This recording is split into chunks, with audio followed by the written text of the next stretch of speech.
அவரை உங்கள் கால்களுக்கு கீழே நசுக்கி போடுவார். ஹல்லேலூயா. ஆமென். எல்லாரும் கால் அப்படியே நசுக்கி பாருங்க. இயேசுவின் நாமத்தினால பிசாசே உன்னை நசுக்குறேன். ஆமென். நீங்க விசுவாசத்தோட நசுக்கும் பொழுது சாத்தான் அழிந்து போவான். ஆமென். ஹல்லேலூயா.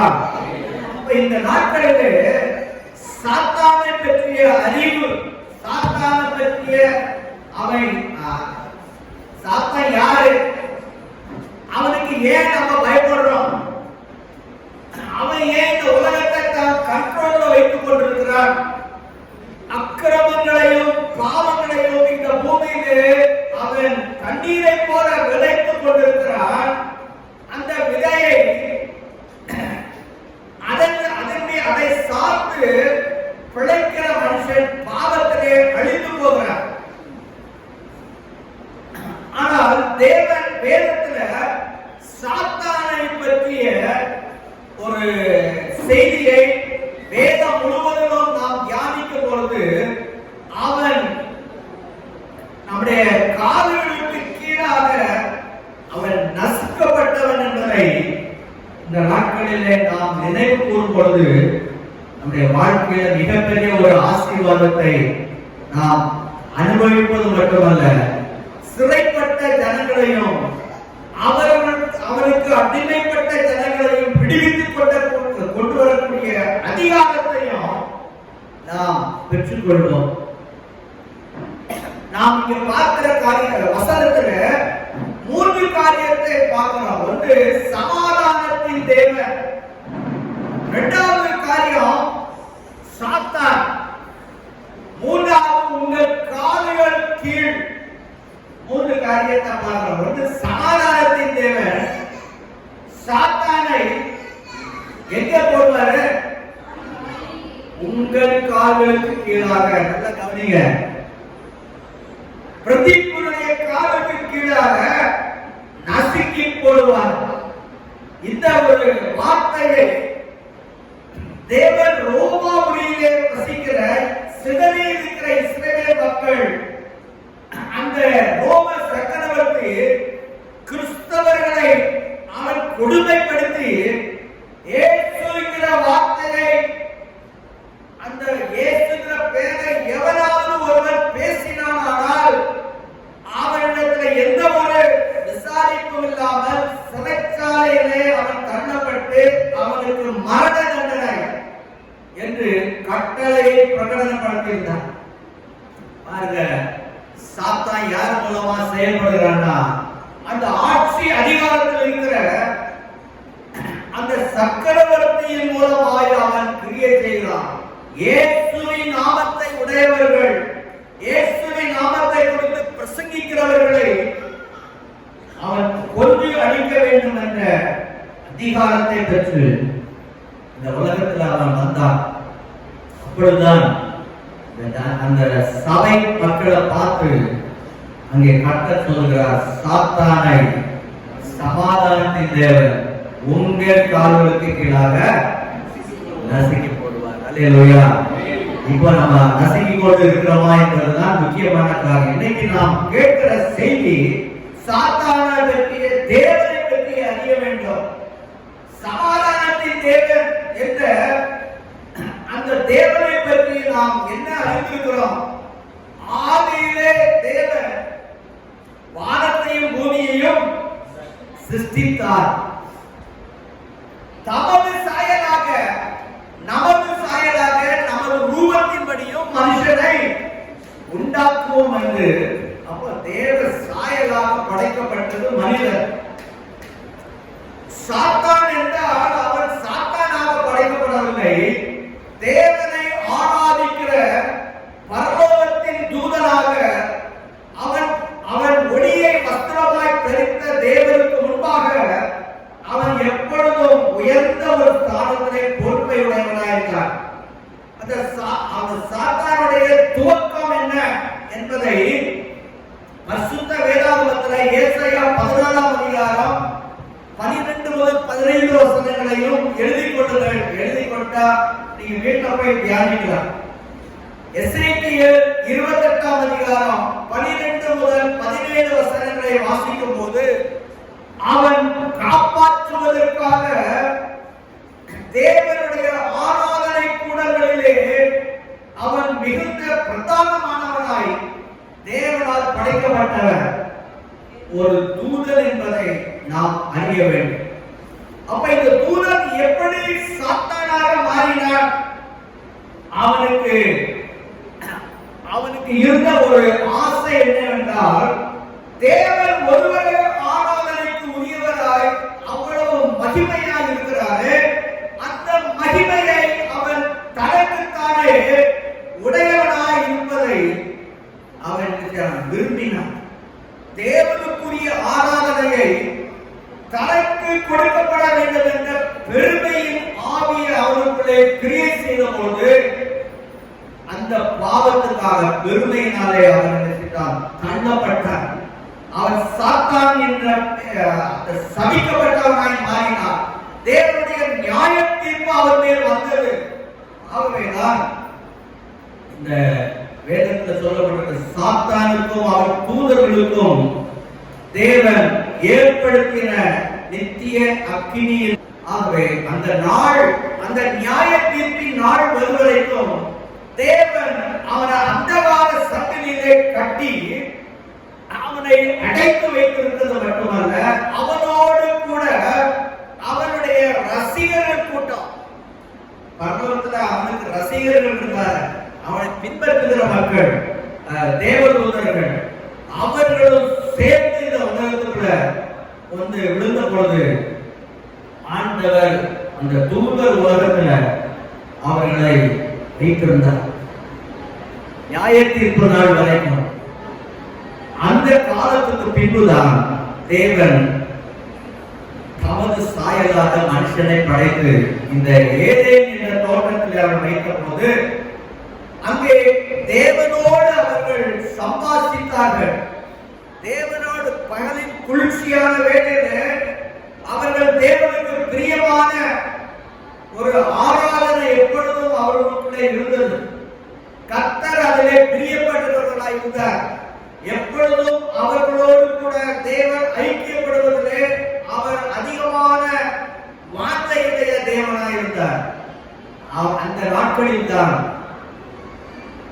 அவன் என்ன செய்தான்? பழைய பாப்பாகிய வலு சர்ப்பம் இந்த ஏதேன் தோட்டத்துக்குள்ள போய் அவர்களை பாவம் செய்ய வைத்தார். நீங்க வேதத்தில் பார்க்க முடியும். பாவம் செய்த பொழுது ஆண்டவர் அவர்களுக்கு நியாய தீர்ப்பை கொடுத்தார்.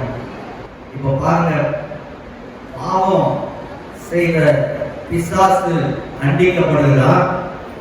பாவம் செய்த மனிதனும் தேவ சாயலாக படைக்கப்பட்டவர், தேவனுடைய பசுத்த நிலைமையிலே அவன் இருந்தவர், தேவனுடைய நீதியால் நிறைந்திருந்த மனிதனை பாவம் மனிதனுக்குள்ள வந்த பொழுது அந்த நீதி சீர்குலைந்தது.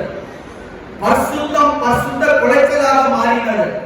தேவனுக்கு கீழ்ப்படுகிறதை விட்டு பிசாசின் வார்த்தைக்கு கீழ்ப்படிந்து அவனுக்குள்ளே பாவமாகிய பாவத்தின் கிரியையாகிய கோபம், எரிச்சல், இச்சைகள், 10 கற்பனைகளிலே தேவன் எழுதியிருக்கிற அத்தனை பாவத்தையும் அவன் செய்யக்கூடிய ஒரு அடிமைத்தனத்துக்கு அவன் தள்ளப்பட்டான். அந்த பாவ பிரமாணம் அவனை ஆண்டு கொண்டது. மனிதனுக்குள்ளே பாவ பிரமாணத்தை சாத்தான் ஏற்படுத்தி அவனுடைய கிரியைகளை மாத்திரம்தான் அவன் செய்ய முடியும் என்ற உரிமையை பெற்று மனித குலத்தை பாவத்துக்கு தள்ளி. இதனால்தான் ஆண்டவர் என்ன செய்தார்? ஆதியாகமம் 3ஆம் அதிகாரம் 15ஆம் வசனத்துல சாத்தானை பார்த்து சொல்லுகிறார், அந்த ஸ்திரீவிற்கும் பகையை உண்டாக்குவேன், அவர் உன் தலையை நசுக்குவார். நல்ல கவனிங்க, அவர் தேவன் ஒரு ரட்சகரை அனுப்ப போகிறார். இது உலக தோற்றத்துக்கு முன்பே தேவனால் தீர்மானிக்கப்பட்ட ஒன்று.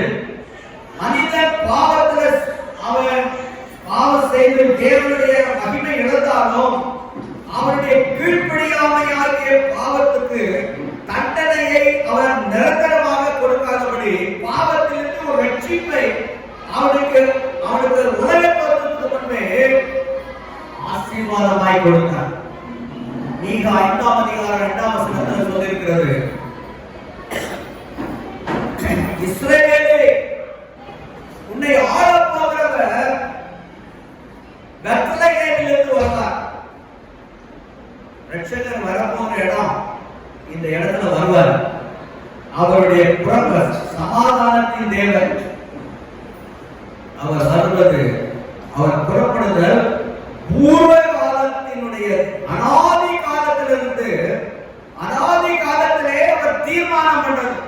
அதே போலதான் அந்த சமாதான கர்த்தர் இயேசு ஆதியிலிருந்து வந்தவர், ஆதியிலே தேவனோடு இருந்தவர், தேவனுடைய வார்த்தையால் இருந்தவர்.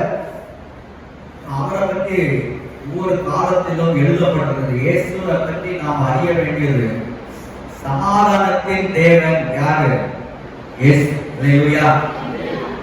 அவர் ஆதியிலே ஒருவரும் சேரக்கூடாத ஒளியிலே நித்தியானந்தமுள்ள ஏக சக்கராதிபதியாய் அந்த சராசரங்களையும் ஆட்சி செய்கிற தேவன் மனிதனே ஒரு சமாதானத்தை உண்டாக்குகிற சமாதானத்தின் தேவனாக அவர் வெளிப்பட வேண்டியிருந்தது. அத உங்களுக்குள்ள இருந்து அவர் வருவார், உங்க சந்ததிக்குள்ள தான் வருவார், நம்முடைய தலைமுறைக்குள்ள இருந்துதான் அவர் வருவார்.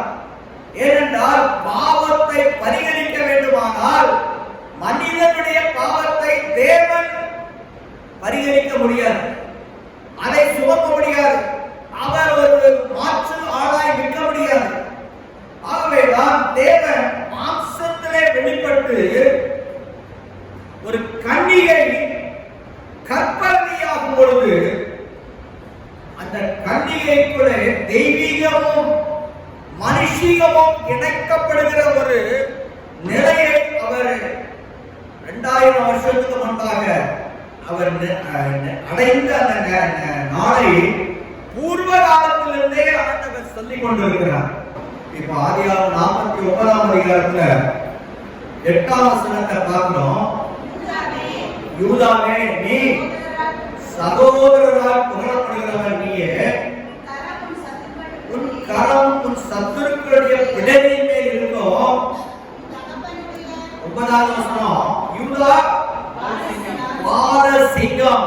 இந்த உலகத்திலே சிங்கம் காட்டுக்கு எப்படி ராஜாவா இருக்கிறானோ அதே போல உனக்கு மிஞ்சினவனை யாருமே இல்லை அப்படி சொல்லி அவனுடைய தகப்பன் அவரை ஆசீர்வதிக்கும்படி தேவன் அவருக்கு கட்டளையிட்டார். அது மாத்திரமல்ல, 10ஆம் வசனம் சொல்லுகிறது, சமாதான கர்த்தர் வருமளவும் செங்கோல் யூதாவை விட்டு நீங்குவதில்லை. அப்ப யூதாவை ஆண்டவர் உலக தோற்றத்துக்கு முன்பே தெரிந்து கொண்டு ஆபிரகாமின் பேரப்பிள்ளையாகிய இஸ்ரவேல் அவனுக்கு பிறந்த யூதா என்ற மகனுக்குள்ளே அவருடைய சந்ததியிலே தேவனுடைய புறப்படுதல், இந்த பூமிக்கு அவர் வரக்கூடிய காலம் அந்த சந்ததிக்குள்ள வருவார் என்று சொல்லப்பட்டிருக்கிறது. அப்போ அவர் இங்கே 10ஆவது வசனத்துல என்ன சொல்லி இருக்கிறது? சமாதான கர்த்தர். யாருக்குள்ள வருவார்? இஸ்ரவேல் கோத்திரத்துக்குள்ள அவர் வருவார் என்று அங்க சொல்லப்பட்டிருக்கிறது. இப்ப இன்னும் என்னாகும் 24 அப்படியே தொடர்ந்து பார்க்கும்போது இந்த செய்தியை, அவருடைய வருகையை குறித்த செய்தி,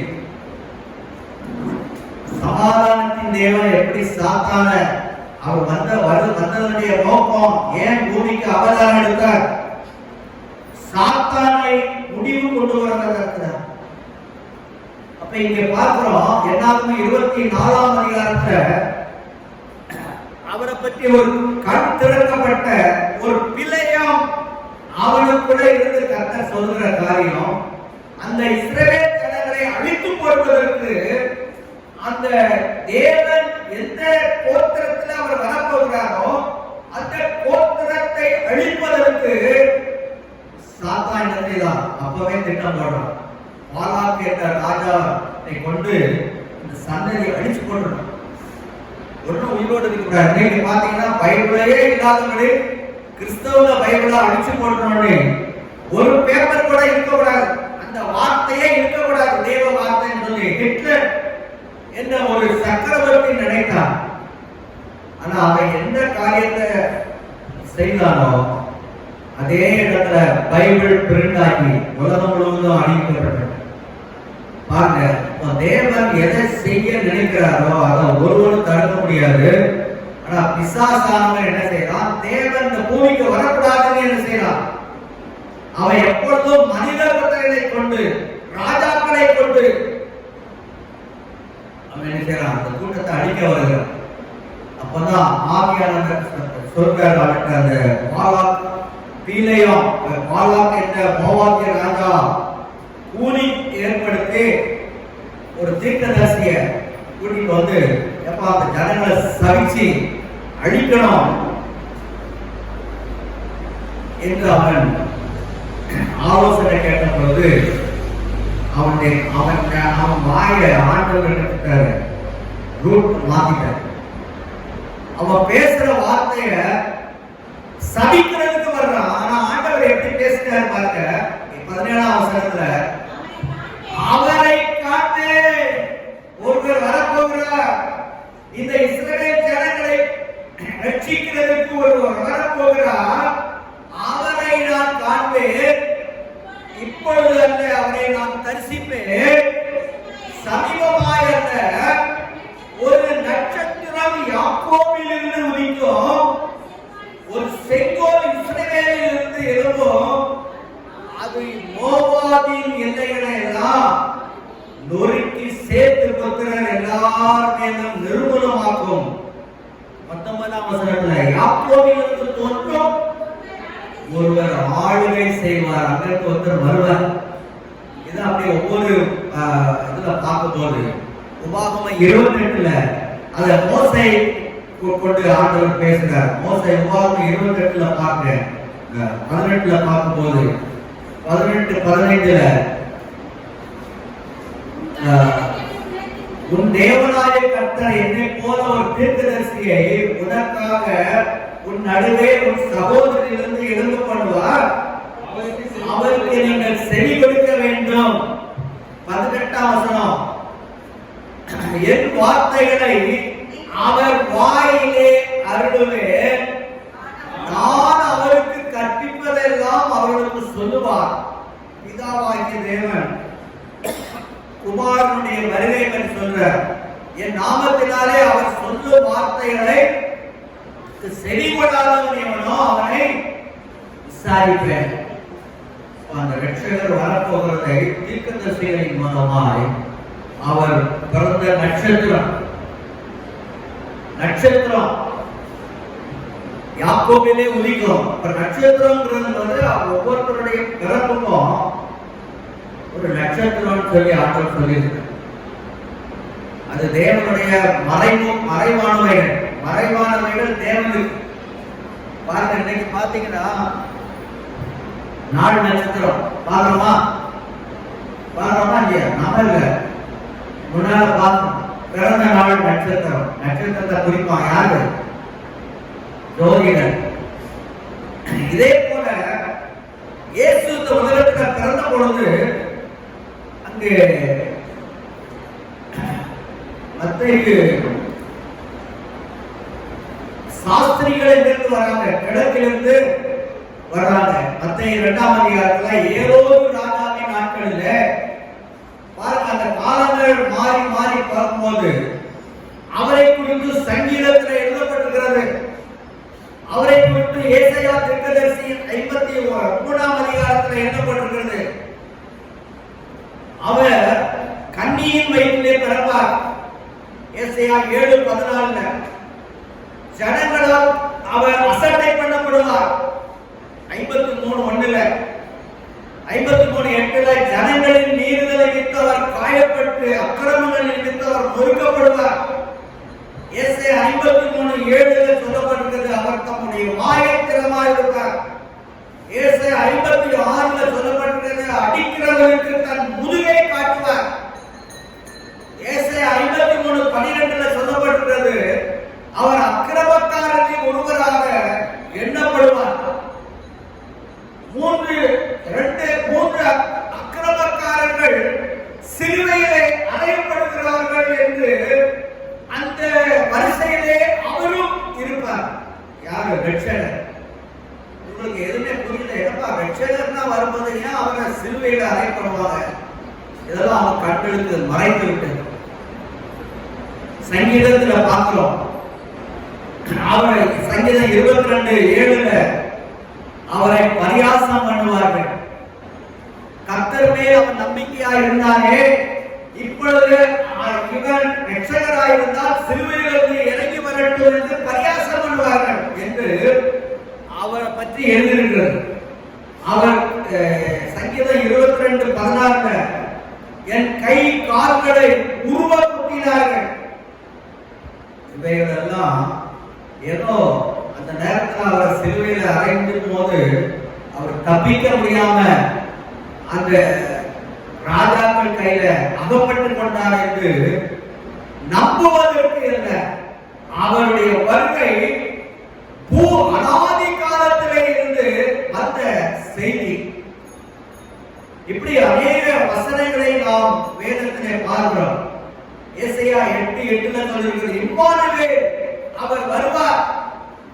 தேவன் நம்மோடு கூட இருப்பதற்கு தம்முடைய ரட்சகரை அனுப்புவார். நமக்கு ஒரு பாலகன் பிறந்தார். பாருங்க, இவைகளெல்லாம் தீர்க்கதரிசிகளின் ஆரம்பங்களிலே அந்த சமாதானத்தின் தேவனுடைய வருகையை அங்கே சொல்லப்பட்டிருந்தது. ஏன் அவர் வர வேண்டும்? அவர் இன்னைக்கு இஸ்லாமிய மக்கள் நம்புவது போல இயேசு மரிக்கவில்லை, அவர் அல்லாஹ்வினுடைய தூதர் தான். அவர் மரணத்தை சந்திக்காமல் பரலோகத்துக்கு எடுத்துக்கொள்ளப்பட்டார். ஆனா அந்த உலகத்தை நியாயம் இருக்கிறதுக்கு அல்லாஹ் இயேசுவை தான் அனுப்புவார்னு அவங்க நம்புறாங்க. நல்ல காரியம் தான், நியாயாதிபதியா இயேசு தான் வருவார்கள் நம்புறாங்க. ஆனால் முக்கியமான காரியம், மனிதனுடைய மனிதன் செய்த பாவத்துக்கு தண்டனை மரணம். அது நீதியின் தேவனாகிய கர்த்தருடைய தீர்ப்பு. அந்த தீர்ப்பை மாற்றுவதற்கு அவர் அநீதி உள்ளவர் அல்ல. தன்னுடைய சொந்த ரத்தத்தை மனித குலமாகிய ஒவ்வொருவருக்கும் ரட்சிப்பின் கிரயமாக கொடுக்கிறது தான் அவர் கண்ணியின் வயிற்றில் வந்தார். நல்ல கவனிங்க, பிசாசு இந்த வார்த்தையை பிரிச்சு பேசணும். அவங்களுக்கு சரியான வார்த்தையை நம்ம அறிய வைக்கணும். அந்த பிசாசின் வலையில் அகப்பட்ட மக்கள் சொல்லுவாங்க, இயேசுக்கு தகப்பன் யாரியா? யோசேப்பு. யோசேப்பு இல்லாம அவர் வந்துருவாரா அப்படி சொல்லுவோம். அவருடைய புறப்படுதல் ஒரு கன்னியின் வயிற்றில் பிறந்து ஒரு திருமணமாகி திருமண நிச்சயம் நடைபெற்ற ஒரு குடும்பத்துல அவர் அந்த குடும்பத்தின் வழியாக தான் வரலாம். மனிதர்களுடைய பாவத்தை மன்னிப்பதற்கு தேவன் மனிதனாகவும் மாத்திரமல்ல, மனிதனாக மாத்திரம் இருந்தார்னா பாவம் அவர் ரத்தம் சிந்தனாய் மனுஷனுடைய பாவத்தை நீக்க முடியாது. ஏன்னா எல்லா மனுஷனும் பாவம் செய்து தேவனுடைய மகிமையை இழந்து போனாங்க. ஒரு பாவம் செய்த மனுஷன் இன்னொரு பாவத்தை சுமக்க முடியாது இல்லையா? தப்பு பண்ணது எல்லாரும் தான். அப்போ நானும் தப்பு பண்ணிருக்கிறேன், ஐயாவும் தப்பு பண்ணிருக்கிறேன்டா, நான் அவருக்காக ஈடு கொடுக்க முடியுமா? மீட்க முடியாது. முடியுமாவா? எல்லாரும் தான் பாருங்க. ஆகவே தேவனை தவிர ஒருவரும் பரிசுத்தமாய் இருந்ததில்லை. ஆகவே நமக்கும் அவருக்கும் இடையிலே அக்கிரமங்கள் தேவன் நம்மிடத்திலே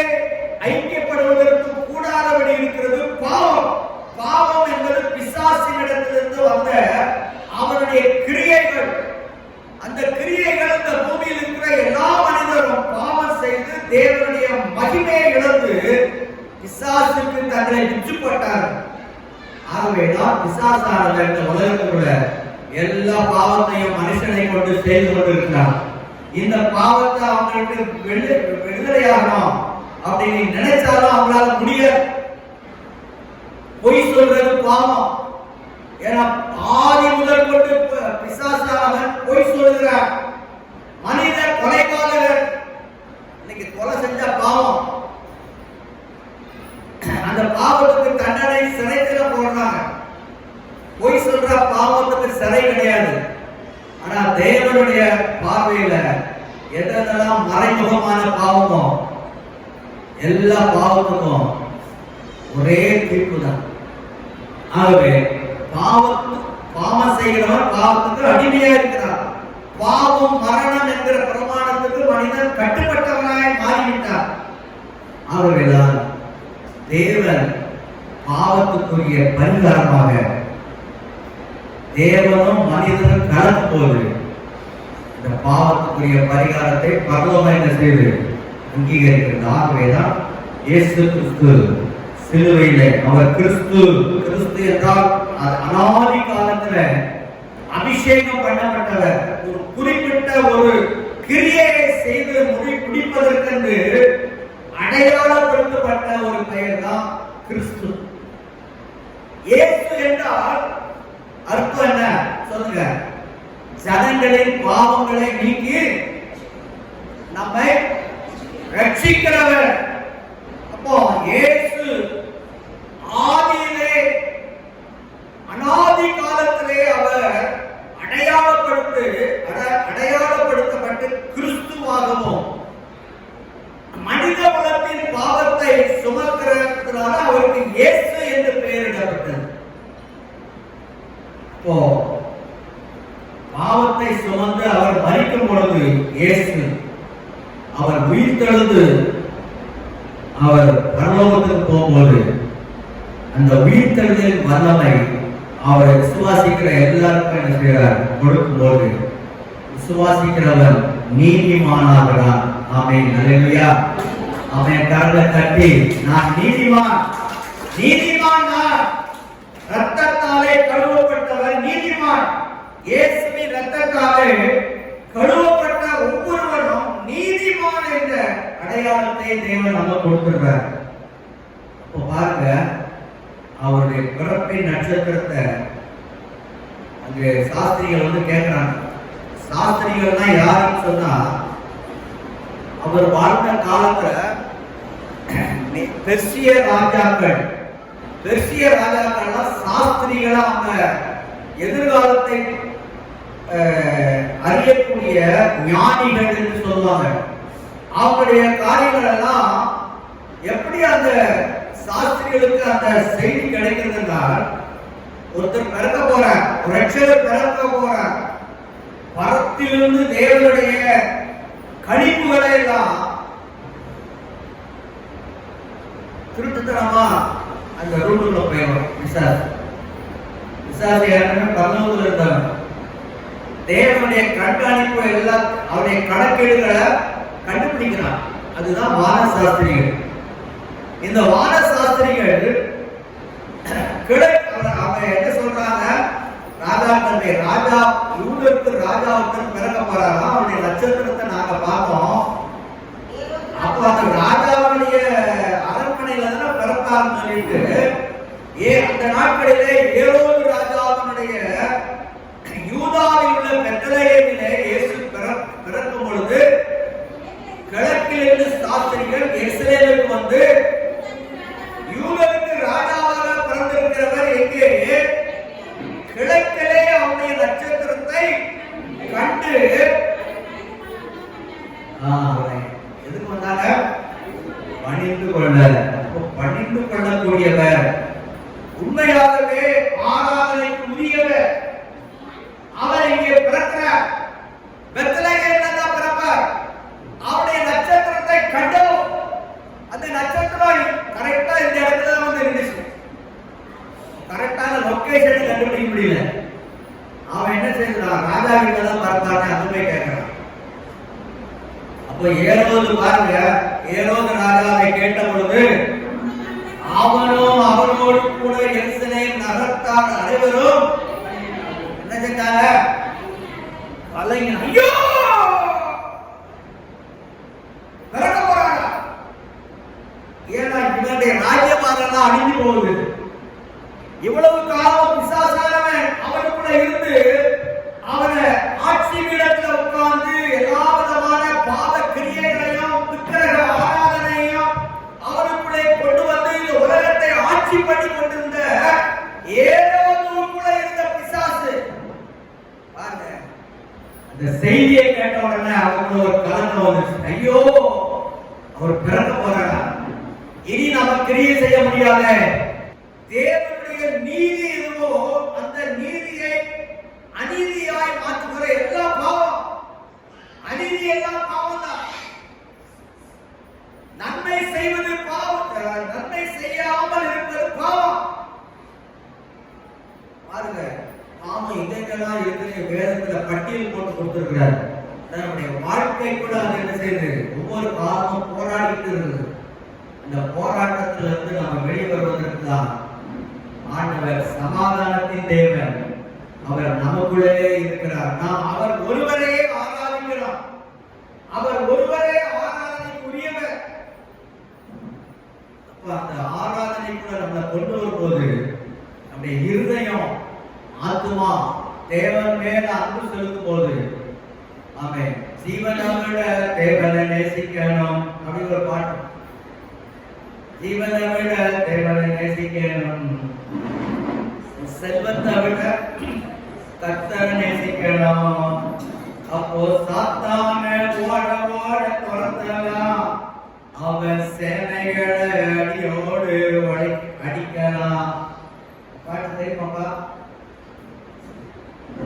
ஜீவனை விட தேவனை நேசிக்கணும். பெர்மாஸ் பாட்டு, ஃபாதர் பெர்மாஸ் பாடுற ஜீவனை விட தேவனை நீ நேசிக்கிறோம். ஏன்? உன்னுடைய ஜீவன், உனக்கு இருக்கிற உயிர் பாவம் செய்து பாவத்துக்கு கட்டுப்பட்டது. The law of sin உன்னை ஆண்டு கொண்டு இருக்கிறது என்று உலகத்தில் இருக்கிற எல்லாருக்கும் தேவன் எச்சரித்துக் கொண்டிருக்கிறார். ஆகவேதான் அவர் தன்னுடைய ஜீவனையே கொடுத்து நம்மை நேசிக்கும் பொழுதுதான் அவருடைய அன்பு எவ்வளவோ என்பதை நம்முடைய இருதயம் என்ன செய்யணும்? அது அறியும். நல்லா கவனிங்க. ஜீவனை விட தேவனை நேசிக்க முடியுதா? ஐயா முடியுதா? முடியல. அப்ப அதைத்தான் பார்க்கலாம். இவன் யாரை நேசிக்கிறான்? பாவம் செய்யாம இருக்க முடியுதா? அதை மட்டும் நேசிக்கிறோமே இல்லையா? தூக்கு மாட்டான், தற்கொலை பண்றான், ஜெயில கொண்டு போக்சா சட்டத்துல கொண்டு தள்ளுறான். ஆனாலும் இந்த பாலியல் பாவத்தை செய்யாம இருக்கிறானா? அத்தனை பேர் தூக்கி ஜெயில பண்றாலும் டெய்லி ஒவ்வொரு செய்தி வந்துட்டே இருக்குது. ஏன்னா அவன் பாவம் செய்யாம அவனால இருக்க முடியல. ஏன்னா பிசாசுக்கு அவன் அடிமை, பிசாசு அவன் நேசிக்கிறான். அதனாலதான் பிசாசு அவனுக்கு பாவத்தை கொடுத்துட்டே இருக்கிறான். இப்ப நம்ம பாவத்தை பிசாசையும் என்னைக்கு வெறுக்கிறோமோ, வெறுக்கிறது மட்டுமல்ல நம்முடைய ஜீவனை காட்டிலும் இயேசு சொல்றாரு, ஒருவன் என்னை பின்பற்றி வர விரும்பினால் தன்னைத்தானே வெறுத்து சிலுவையை அனுமதிப்படுத்துகிறான். பாவத்தை விட்டு வாழ்வதற்கு சிலுவையை சுமக்கிறதுக்கு அடையாளம், சிலுவையை அடையாளம். கிறிஸ்துவை உடையவர்கள் மாம்சத்தையும் அதன் செய்கைகளையும் எங்க அழைத்திருக்கிறாங்க? கலாத்தியர் கடைசி வசனத்தில் சொல்லப்படுகிறது. கலாத்தியர்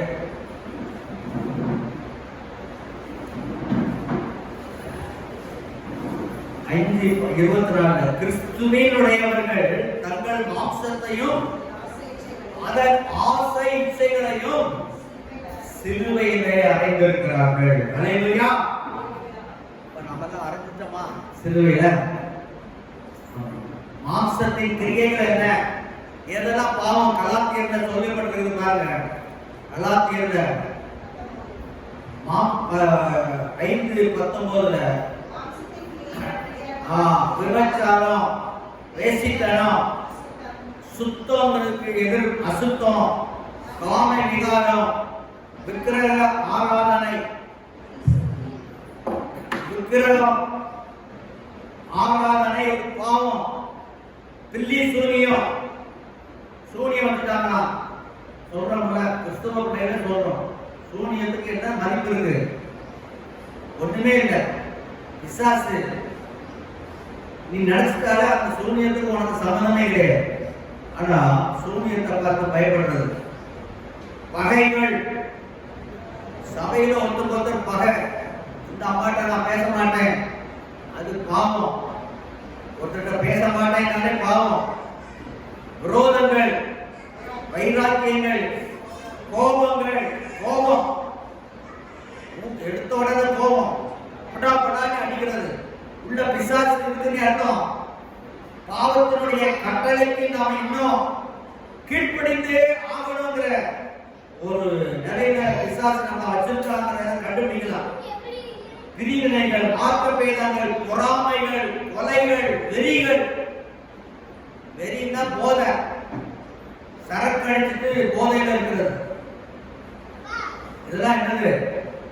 பிசாசு, பாவம். அது நம்மள தாக்கும் போது என்ன செய்யணும்? அதை எழுத்து இருக்கணும். இயேசுவின் நாமத்தினால போ. அந்த ஆசை இச்சைகளை கொண்டு வர பேய் பிசாசே, இயேசுவின் நாமத்தினால உன்னை கடித்து வருகிற வெளியேறு அப்படின்னு நம்ம அகற்றும் போது அந்த உள்ளது ஒரு பிசாசு வெளியே வரும். அது அப்படியே போயிடும். ஒரு சகோதரன் சொன்னாரு, ஜெபம் பண்ணும்போது அந்த வார்த்தையை கேட்ட உடனே ஒரு பிசாசு எனக்குள்ள வெளியே போறதை நான் பார்த்தேன். இப்ப இவைகள் எல்லாம் பிசாசினுடைய காரியங்கள். இப்போ பாருங்க, இவைகள் எல்லாத்தையும் நம்முடைய வாழ்க்கையிலிருந்து எடுத்து போட தேவன் செய்தார். ஆதியிலே மாம்சத்தில் அவர் வந்தார். ஆதியிலே வார்த்தையா இருந்தவர். ஆதியாம் யோவான் 1:12 யோவான் 1:அதிகாரம். ஆதியிலே தேவனுடைய வார்த்தையாக இருந்த கிறிஸ்து, அந்த வார்த்தை தேவனாய் இருந்தது. அவர் ஆதியிலே தேவனோடு இருந்தார். நல்ல கவனிங்க, சமாதானத்தின் தேவன் சொன்னா அவர் யாருங்கிற நம்பிக்கை நமக்கு இல்லை. ஆதியிலே சமாதானத்தின் தேவன், அவர் ஆதியிலே தேவனோடு இருந்தார். அப்புறம் சகலமும் இயேசுவின் மூலமா தான் உண்டாயிடுச்சு. இது பிசாசு நம்ப விட மாட்டான். அது எப்படியான்னு சொல்லுவான். அவர் மூலமாய் உண்டாயிட்டு சொல்லு, பிசாசு நடுங்குவான்.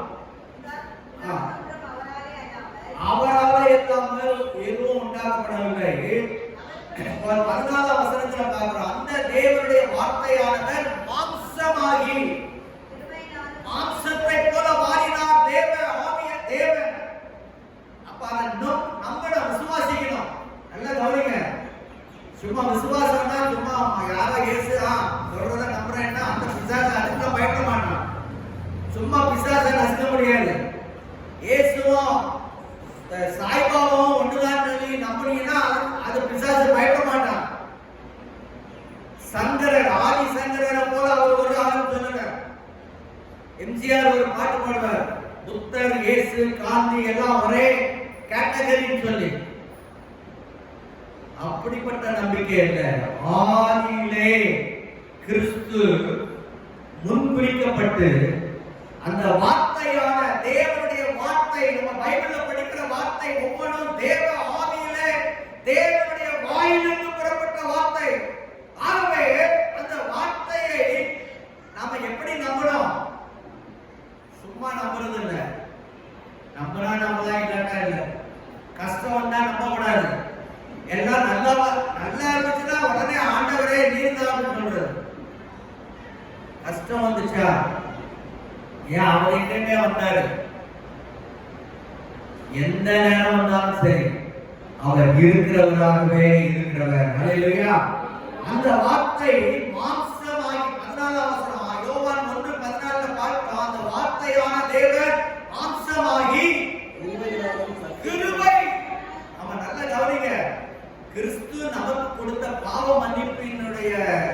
ஈவு தான் கிருபை. இலவசமா கொடுக்கிறார்.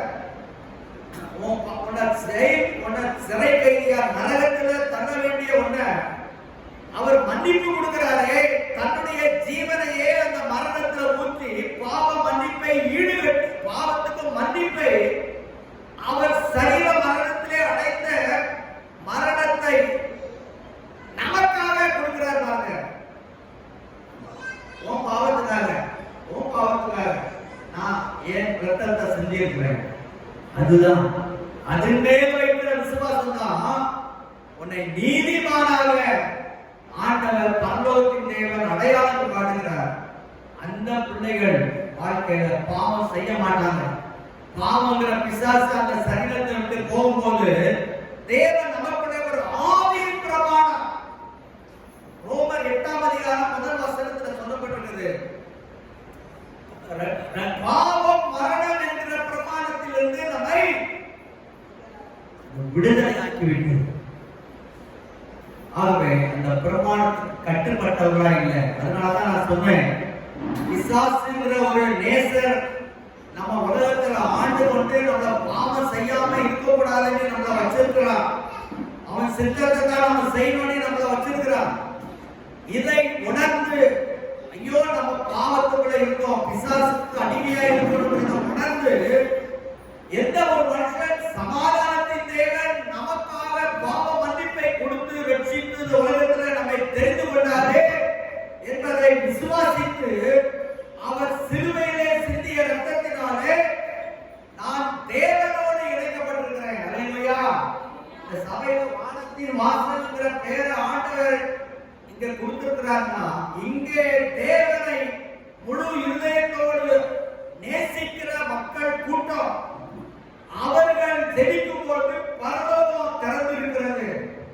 நாம் ஜெபிக்கும் போது அவர் நம்முடைய ஏசாயா 59 சொல்லப்படுகிறது, உங்கள் அக்கிரமங்களே தேவன் உங்களுக்கு செவி கொடுக்கப்படாது, அவருடைய கண்களை மறைக்கிறது. ஆக இயேசு நம்முடைய அக்கிரமங்களை எல்லாம் மன்னித்து அவர் நமக்காக அடைந்த ஆக்கினை தீர்ப்பினாலே பாவத்தின் சம்பளமாகிய மரணத்தை கிரயம் தன்னுடைய இரத்த கிரயம், நல்ல கவனிங்க, தன்னுடைய இரத்த கிரயத்தை கொடுத்ததுனால நீங்க மற்றவங்கள்ட்ட பேசணும், சொந்தக்காரங்கிட்ட பேசணும். ரட்சிக்கப்படாத பிள்ளைகளுக்கு இதுதான் உனக்கு கிடைத்திருக்கிற ஸ்லாக்கியம். இயேசு உனக்காக ரத்தம் சிந்தினார் அப்படின்னு சொல்லும் போதுதான் அதுலதான் அவங்களுக்கு மீட்பு உண்டாகிறது, ரட்சிப்பு உண்டாகிறது, பிசாசின் அதிகாரத்திலிருந்து அவங்களுக்கு விடுதலை உண்டாகிறது. இயேசு இந்த உலகத்துல வந்த பொழுது பிசாசு சொன்னான், வந்த உடனே சொன்னான், முதல்ல அவரு தேவாலயத்துக்குள்ள வந்து பிரசங்கம் பண்றார். முதல் பிரசங்கம் அங்க ஒரு பிசாசு பிடிச்சே வந்து உட்கார்ந்துட்டு சொல்றா, உன்னதமான தேவனுடைய குமாரனே எங்களை கெடுக்கவா வந்து. மார்க் 1ஆம் அதிகாரம் 24ஆம் வசனத்துல பார்க்கிறோம். இயேசுவை பார்த்த உடனே ஐயோ இவரை பரலோகத்துல பார்த்தோமே, அவர் தேவனுடைய வலது வாசத்திலே உட்கார்ந்து இருக்கிறவரே, அங்கிருந்து நாம தள்ளப்பட்டவே, இப்போ இந்த உலகத்துல நாம ஆட்சி பண்ணி கொண்டிருக்கும் போது இவர் இங்கே வந்து விட்டாரே, அவர் நடுகிறார். அதுல யோவான் மார்க் 1:24 நசரேயனாகிய இயேசுவே எனக்கும் உமக்கும் என்ன, நாம ரெண்டு பேரும் பகையாளி, என்னை கெடுக்கவா வந்து, are you come to destroy us? என்ன இங்கிலீஷ்ல கரெக்டா போடுங்க, அழிக்கவா வந்து, அவனை அழிக்கதான் வந்தார். அல்லேலூயா. இயேசு எதுக்கு வந்தார்? பிசாசின் கிரியைகளை அழிக்கும்படிக்கே. யோவான் 5ஆம் அதிகாரம் 8ஆம் வசனம் சொல்லுகிறது, பிசாசின் கிரியைகளை அழிக்கும்படிக்கே, மனித வாழ்க்கைக்குள்ள இருக்கிற அவருடைய கிரியைகளை அழிக்கும்படிக்கே தேவகுமாரன் வெளிப்பட்டார். ஆனா அதுக்கு ஒரு காரணம் இருக்குன்னு சொல்றான். இன்னொரு பிசாசு சொல்றான், அவர் கதரையுடைய நாட்டுக்குள்ள போகும்போது, அதை மார்க் 5ஆம் அதிகாரம் 7ஆம் வசனத்துல பார்க்கிறோம். வாசிக்கலாம். அந்த மார்க் 5:7 இயேசுவே உன்னதமான தேவனுடைய குமாரனே, அவன் கரெக்டா சொல்றான்,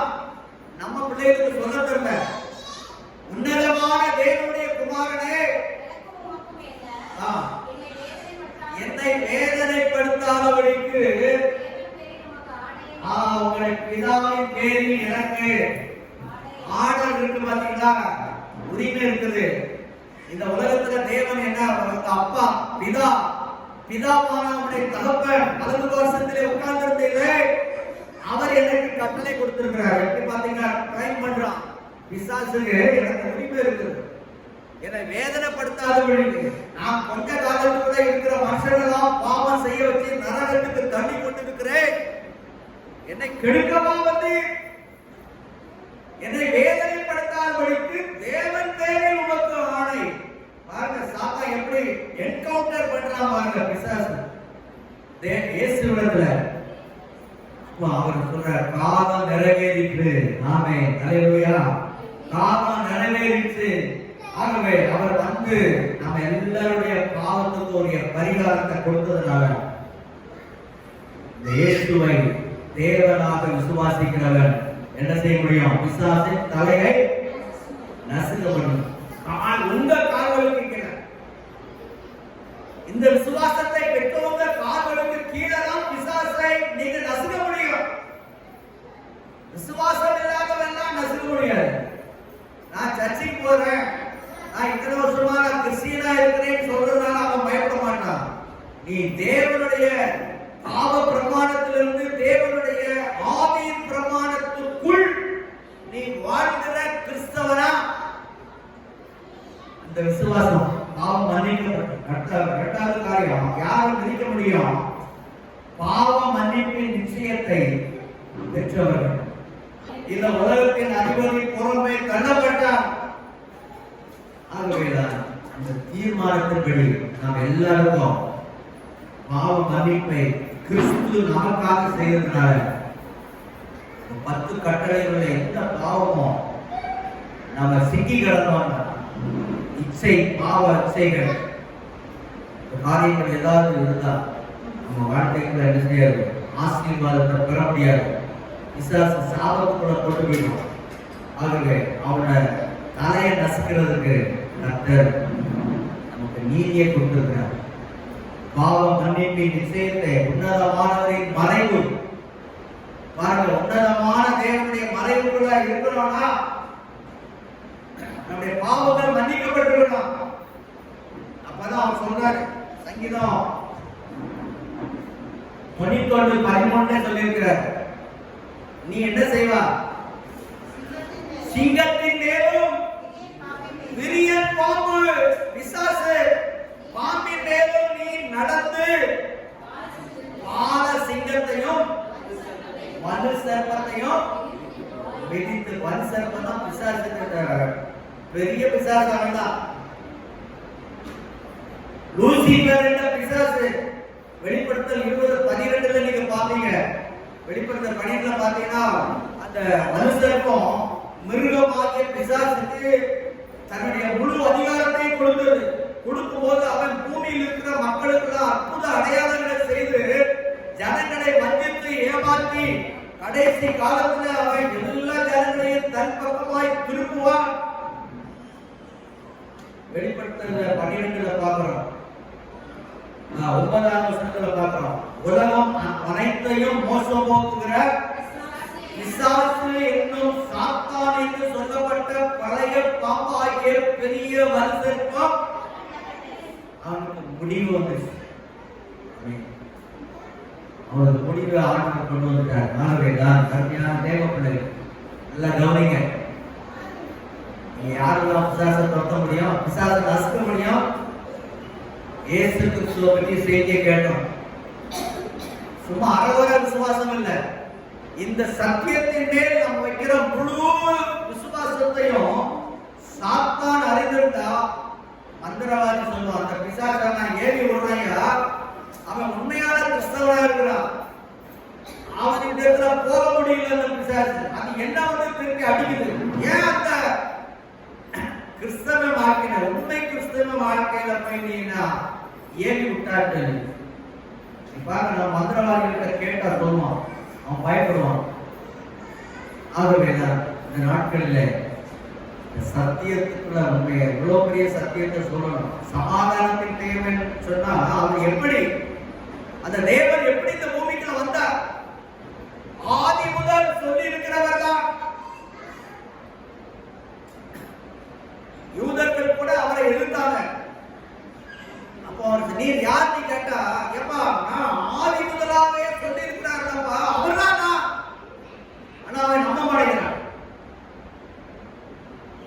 யோவான் 8ஆம் அதிகாரம் 14ஆம் வசனத்துல நீங்க பாத்தீங்கன்னா அங்க சொல்லியிருக்கு.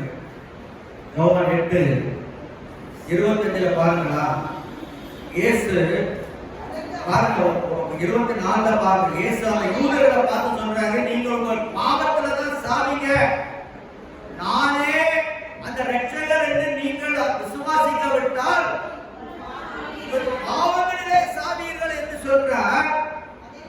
அதற்கு அந்த யூதர்கள்லாம் இயேசு நீ யாருப்பா, பாவத்தை மன்னிக்கிறது நீ யாரு அப்படி சொல்லும்போது இயேசு அவரை நோக்கி நான் ஆதி முதலாய் சொல்லியிருக்கிறவர் தான். நீ வேத வாக்கியத்தை படிச்சியா? ஓ 32 சொல்றாரு, சத்தியத்தை அறிவீர்கள், சத்தியம் உங்களை விடுதலையாக்கும். 34 சொல்றாரு, பாவம் செய்கிற எவனும் பாவத்துக்கு அடிமையா இருக்கிறார். அப்போ பாவம் செய்தவர்கள் 44ஆம் வசனத்துல சொல்றாரு, உங்கள் பிதாவாகிய பிசாசானவனால் நீங்கள் உண்டானவர்கள், அவன் ஆதி முதல் கொண்டு மனுஷன் கொலைபாதகன், அவன் பொய்யனும் பொய்க்கு பிதாவுமா இருக்கிறார். பாருங்க, தெரிஞ்சிச்சு பிசாசு யாரு. பைபிள்ல சொல்லி இருக்கிறத பார்த்தோம். இயேசுவே என்கவுண்டர் பண்றான், அவரை எதிர்க்கிறான். பாருங்க, நம்ம எப்படி ஸ்ட்ராங்கா இல்லைன்னா, விசுவாசத்துல உறுதியா இல்லாவிட்டால், என்னுடைய பாவம் எல்லாம் மன்னிக்கப்பட்டது என்ற நிச்சயம் நமக்கு இல்லாவிட்டால் பிசாசை நசுக்க முடியாது. அவன் எங்க உட்கார்ந்துருவான்? தலையில உட்கார்ந்துருவான். ஐயா தெரியுதுல்ல, தலையில உட்கார்ந்துருவான். சர்ச்சைக்கு போறேன்னு சொன்னாலும் விட மாட்டான். ஏய் என்னுடைய ஓட்ட இருக்குப்பா, நீதான் போய் சொல்றிய. இயேசு போய் சொல்ல மாட்டாரு, அவர் சத்தியம் சத்தியம், அவர் உங்ககிட்ட இல்லப்பா. அப்ப நல்லா கவனிங்க, சாத்தான நசுக்கிறதுக்கு ஆண்டவர் நமக்கு உரிமையை கொடுத்திருக்கிறார். இயேசு மரித்தார், அந்த பாவத்துக்காக மரித்தார். நாம் உயிர்த்தெழுதலில் பங்கு பெறுவதற்கு அவர் உயிரோடு எழுந்து அவர் உயிர்த்தெழுதலை பிரகடனப்படுத்தியிருக்கிறார். ஆகவே மரணம் நமக்கு முடிவு அல்ல. கவனிங்க, மரணம் என்பது சரீர மரணம் என்பது முடிவல்ல, அது தேவனோடு கூட நித்திய ராஜ்யத்தில் இருக்கிறதுக்குரிய சாத்தியம். ஆகவே மரணத்தை பத்தி நீ பயப்படாத. அவன் மரணம் நேரிடுகிறதா இருந்தாலும் அதற்கு நீ பயப்படாமல் ஆட்டுக்குட்டியாகிய கிறிஸ்துவின் ரத்தத்தினாலும் அவர் நமக்கு கொடுத்திருக்கிற சாட்சியின் வசனத்தினாலும் அவரை செய்தீர்கள். அல்லேலூயா.